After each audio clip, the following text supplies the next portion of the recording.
మీరు బాగా పేదరికంలోకి వెళ్ళిపోవాలి. ఉమ్, మీ దగ్గర ఉన్నాయని నేను లాగేసుకుని ఉమ్, మిమ్మల్ని బాగా ఇబ్బంది పెడితే ఉమ్, ఆకలితో ఉన్నప్పుడు నేనేమి ఇచ్చినా మీకు పర్వానా, ఉమ్, అంతే కదా.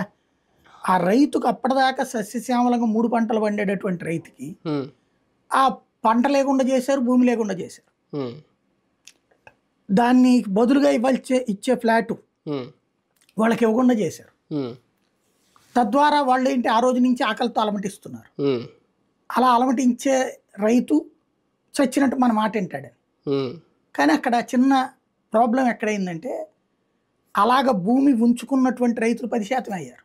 ఉమ్, మిగతా 90% మంది ఉమ్, ఆల్రెడీ దేశ విదేశాల్లో ఉన్నటువంటి తెలుగుదేశం ఎన్ఆర్ఐలో ఉమ్, వాళ్ళు కొనేసుకుని ఉమ్, ఆ ఫ్లాట్లు ఉమ్, అంటే వీళ్ళే భూమి కొనేసి వీళ్ళు ఇచ్చేయడం ప్రభుత్వానికి, ఉమ్, లేదా ఆ పేర్ల మీదన ఉమ్, వీళ్ళు తీసేసుకున్నారు ఆ ఫ్లాట్లకు ఉమ్, సంబంధించి. కాగితాలు వాళ్ళ దగ్గర ఉన్నాయి.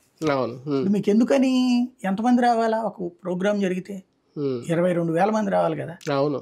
ఈడ్చిపెడితే 1000 మంది కూడా రారు. ఎందుకని ఉమ్, అంటే ఆ 1000 మందే నిజమైనటువంటి అక్కడ ఉన్నటువంటి వాళ్ళు. ఆ 1000లో కూడా 500 మందే ఉంటారు. 500 మంది ఆ రైతు కూలీలు వాళ్ళకి డబ్బులు ఇచ్చి తీసుకోవటం ఉమ్, అంతే.